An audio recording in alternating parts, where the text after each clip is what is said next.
Olha só, fortes emoções é o que a gente pode esperar também vindo de Brasília, porque a primeira turma, meu caro Palumba, a primeira turma do STF começou a julgar nessa segunda-feira se mantém ou não a decisão mais do que polêmica do ministro Alexandre de Moraes, que suspendeu o funcionamento do X no Brasil.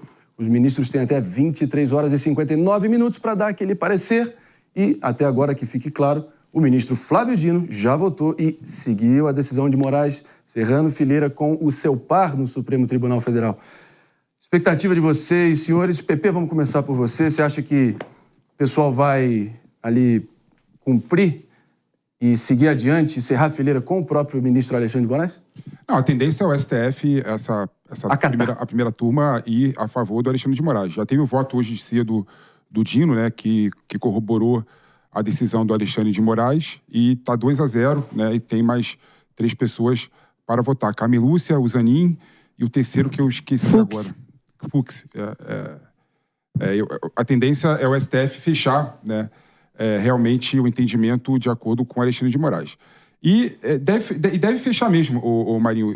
Assim, apesar de eu achar, e falei isso na outra vez que eu coloquei minha posição, completamente absurda, né, a decisão do Alexandre de Moraes e do STF em suspender as atividades do X no Brasil, penalizando diversos brasileiros que usam a rede para se informar e para dar a sua opinião, né? Parêntese muito rápido. Eu, inclusive, me surpreendi, me corrija se eu estiver errado, mas eu li mais cedo de que algo em torno de 20 milhões de usuários seria a rede social mais acessada em números absolutos por brasileiros, comparando a todas as outras. Eu acredito. Porque, eu não sabia. Porque o X é muito dinâmico, né? Sim. Você posta, você vê, você tem o debate ali instantâneo acontecendo, né? Mas o fato é que, pela legislação brasileira, tem que ter representante legal no Brasil, né? E o Twitter e o X não teve. E o Alexandre de Moraes teve que... esticou a corda e teve que ir até o final na decisão dele. Agora eu tô vendo amigo, eu tô vendo familiar, todo mundo com uma baita de uma abstinência quase do X, sem saber qual rede social usar para xingar os outros. Enfim, mas estão tendo que lidar com isso. Eu imagino que alguns de vocês também, mas tudo no seu tempo. A justiça tem que seguir o seu curso. Mas vale a pena a gente mencionar aqui um dos desdobramentos. Mano Ferreira, quer comentar? Não, só a informação de que, pelo que eu estou vendo aqui, o Instagram tem 134 milhões de usuários no Brasil. Então é bem maior acabo de do tomar que uma torta na cara. Mas eu tinha visto isso. 20 milhões não deixa de ser desprezível. Até ia de encontro com a minha percepção, que era exatamente essa, que o Twitter, em números absolutos, é que menos tinha usuários. Mas não deixa de ser o espaço principal para autoridades se pronunciarem, empresas e produtores de conteúdo, influenciadores, enfim. É a mais política da gente, sem dúvida, né? Sem dúvida. Agora, vamos trazer a questão da Starlink também, que está dando o que falar. A Starlink bateu o pé, minha cara Jesse disse que não vai compactuar com a decisão de remover o provimento do seu próprio sinal, que é tão importante em tantas frentes aqui para o Brasil. O que você acha? Então, eu entendo a desobediência civil, mas particularmente eu acho que pode ser problemático quando a gente permite que empresas, elas de fato descumpram ordem judicial. Só que aqui eu acho que existe um contexto por trás que a gente precisa também interpretar.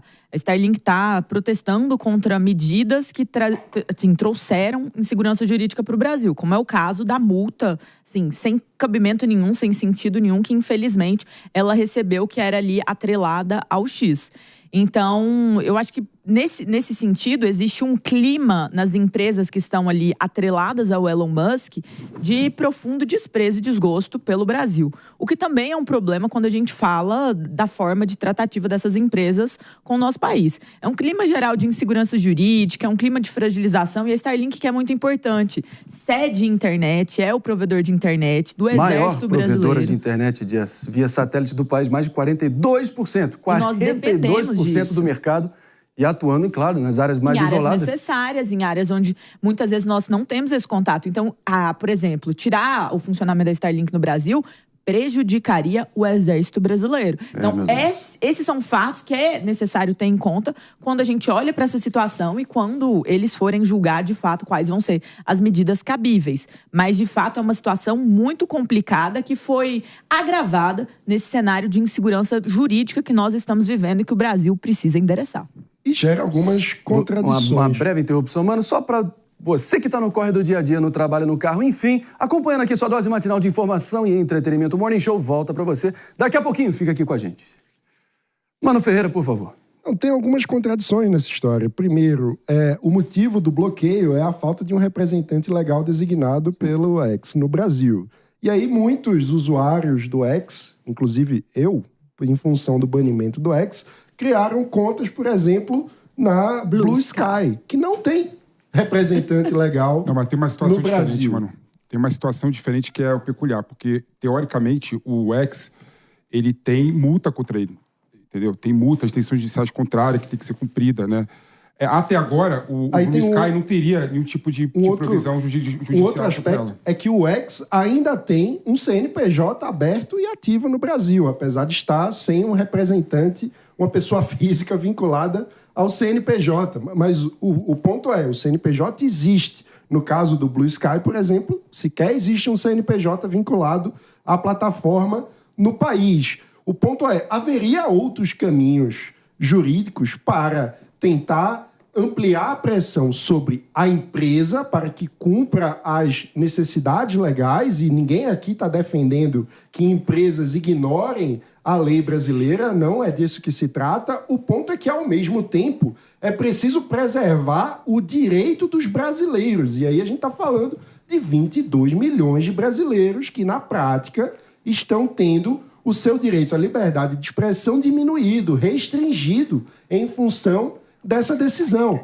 Para não falar da questão da multa absurda de R$50 mil por acesso via VPN. É absurdo, porque, em primeiro lugar, não tem lei anterior. Não foi revisto. O VPN foi revisto. Não foi revisto. Tá na discussão da primeira turma. O que foi revisto foi que a decisão incluía a necessidade de retirada do acesso aos aplicativos de VPN das lojas de aplicativos virtuais. Isso caiu. Mas a multa para uso de VPN por parte do cidadão brasileiro continua. E, ora, não há legislação prévia que dê sustentação a isso. Você não pode multar e, na prática, gerar uma ameaça a 200 milhões de brasileiros em função de de uma decisão em que nenhum deles é parte. Nenhum brasileiro foi citado nessa decisão. Só para fazer uma retificação importante aqui, o Alexandre de Moraes ele revisou a ideia do VPN. Você tem multa das lojas de aplicativo. Não. A multa é se você usar o VPN para acessar o Twitter. Exato. Sim.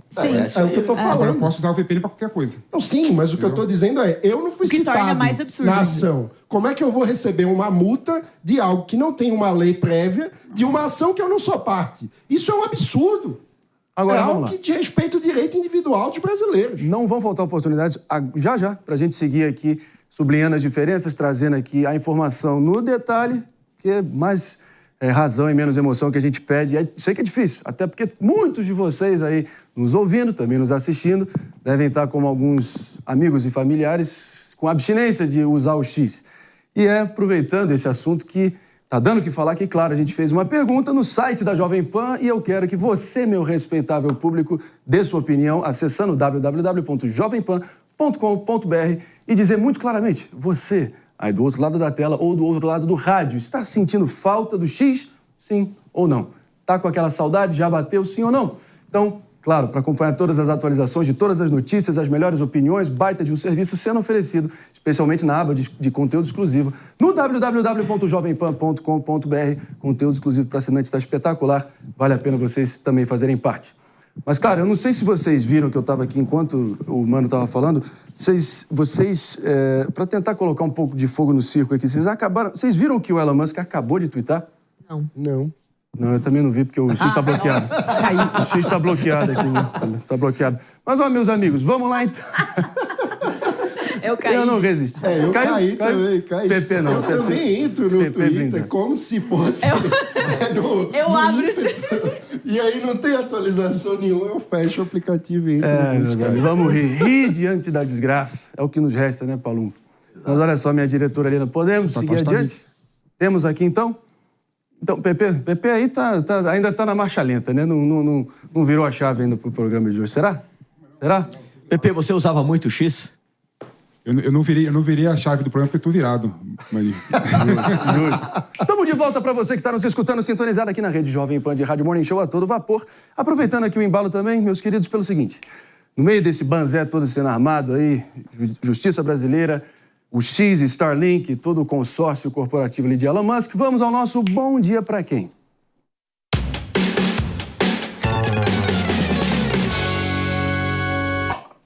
E o nosso bom dia de hoje vai para você que até ontem achava que Bill Ackman era nome de marca de relógio. Mas, surpresa, Ackman é um gestor de um fundo bilionário dos Estados Unidos, um daqueles que usa o X, ou ex-Twitter, como se fosse seu diário pessoal. E seu último aviso deveria acender mais do que um sinal amarelo aqui no Brasil. Com a decisão do ministro Alexandre de Moraes de banir o X, o país está prestes a virar um destino inviável para investimentos.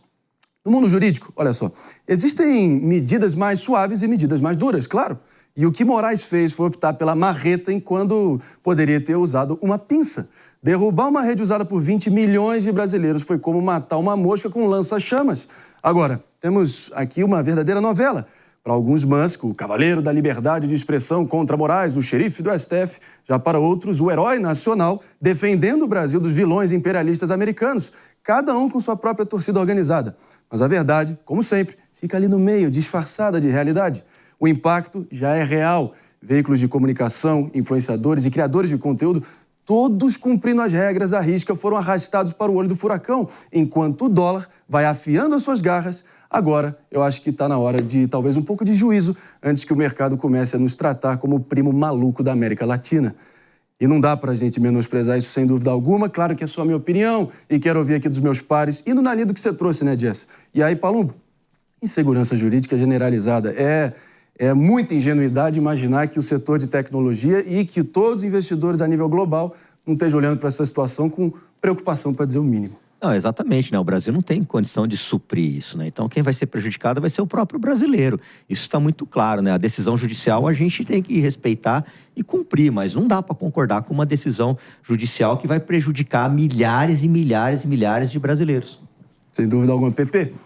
A economia, até nos indicadores macroeconômicos, até está indo bem, tudo apontando na direção certa, apesar da sanha de gastança e de aumento de arrecadação à base de impostos, etc, etc. Mas, quando a gente vê o Estado de Direito vamos ser sinceros aqui, se tornando uma grande ficção ali, que fica nas páginas dos códigos brasileiros, tentando se colocar no lugar do investidor querendo botar uma grana pesada aqui, você não pensaria duas vezes, não? Maria, eu sou apaixonado pelo Brasil, né? Eu acho que o Brasil ainda é dos países em desenvolvimento, é o lugar com maior probabilidade e propensão a você ter rentabilidade do investimento. Aqui a gente tem tudo para construir, né? A gente tem uma rede de infraestrutura completamente caótica e deficitária. Nós temos ainda um grau de possibilidade de ascender democraticamente em nível de desenvolvimento muito maior que os outros países. Então, na minha opinião, o Brasil é, de fato, um país bom para os investidores. Agora, não dá para a gente não ver a situação do Brasil e não detectar que a insegurança jurídica, de fato, é um problema, né? Decisões do STF mudam a toda hora, né? A jurisprudência que era por um caminho muda com uma simples canetada de decisão monocrática de determinado ministros do STF. A gente vê completamente esquizofrênico o sistema jurídico do Brasil, com o STJ mudando a posição em diversas situações, né, dependendo da turma que cai o seu processo para assuntos semelhantes. Então, de fato, a insegurança jurídica é algo que nós temos que resolver como nação.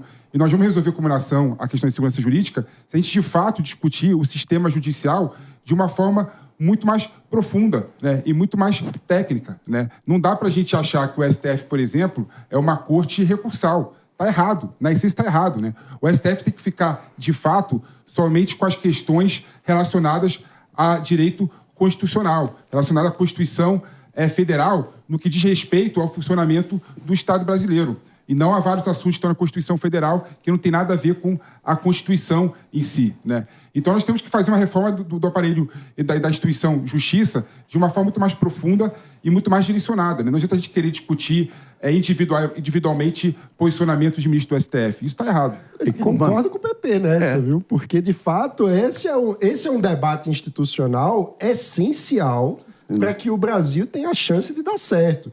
E, entre outras coisas, passa também pelo volume de gastos. Vale lembrar que hoje nós gastamos 1,6% do PIB com o judiciário, 4 vezes mais que a média mundial, segundo o levantamento do próprio Tesouro Nacional. Ou seja, a gente está gastando muito num sistema ineficiente. A gente precisa colocar na agenda do dia uma reforma séria do sistema de justiça no Brasil. E o que mais chama atenção, para mim, é que a gente tem vários lados da política brasileira insatisfeitos com o trabalho da justiça e ninguém apresenta, de verdade, uma reforma séria dessa questão. Qual é a proposta que temos na mesa? Hoje, a gente tem muita insatisfação, a gente tem muitas vozes que colocam para fora essa demanda da sociedade brasileira, mas ninguém que apresenta, de fato, com seriedade, uma reforma, uma proposta para que a gente sente na mesa e discuta com profundidade o que precisamos ajustar institucionalmente para resolver esse problema. E a gente não pode esquecer, temos trazido isso sempre, minha cara Jess, que, claro, os poucos bilhões que ainda sobram ali, que estão sob discussão para as despesas discricionárias, as poucas que sobram, e elas vão estar minguando na medida que isso for acontecendo, a alta na taxa de juros vai parecendo cada vez uma realidade mais próxima, e isso, no momento que afetar ali a bolsa do mercado, talvez as elites empresariais e, claro, a imprensa e, de modo geral, também a classe política vão finalmente se atentar ao risco seríssimo que isso pode estar causando, vendo o Brasil se alinhar a países do grupo de totalitários, né? Onde não tem ordenamento legal, não tem segurança jurídica, evasão fiscal para tudo que é lado. O que você acha? Eu acho que o maior problema do Brasil hoje é a insegurança jurídica. E por que disso? Porque quando a gente olha para a fala do Ackman, que é um dos maiores investidores do mundo, e a gente olha a luz que isso influencia outros investidores que poderiam estar trazendo dinheiro para o Brasil e vão tirar, nós corremos sérios riscos de termos cada vez menos investimento, cada vez menos credibilidade. E vamos lá, pessoal. O mais grave dessa situação inteira é a Starlink ter sido ali colocada como subsidiária ao Twitter, compartilhando apenas um sócio. Por que isso é grave? Porque as empresas se assustam, não na discussão, Elon Musk, Supremo, não. Elas se assustam com o risco que isso gera para empresas delas que podem estar no país e que podem passar pela mesma situação. Então isso afasta dinheiro, isso afasta investimento. E o Brasil precisa atrair investimento para ter infraestrutura, para ter mais, de fato, emprego. E sem isso, nós não vamos crescer e não vamos cada vez mais nos desenvolvermos. Então, a fragilidade do nosso sistema não é a taxa de juros. A Zena Latifa, grande economista, ela fala bastante sobre isso. A taxa de juros, as críticas infundadas ao Roberto Campos não devem ser o ponto central. Qual é o ponto central? Nós devemos olhar para a insegurança jurídica desse país. Não faz sentido nós vermos, por exemplo, na Suprema Corte, decisões como a da prisão em segunda instância, que ficam como decisões e mudam como decisões menos de 2 anos depois. Isso gera uma certa sensação que as nossas instituições são fracas, que a lei no Brasil é muito instável, e isso nos fragiliza como nação. Então a gente precisa ter essa discussão de uma maneira séria e endereçar isso, porque senão os investimentos vão fugir, como já estão começando a fugir, a nossa credibilidade vai cada vez mais decair. Não é isso que queremos. É o fim do ordenamento constitucional se estendendo para o ordenamento das leis comuns, que acaba afetando diretamente a forma como sociedades e empresas se constituem e operam.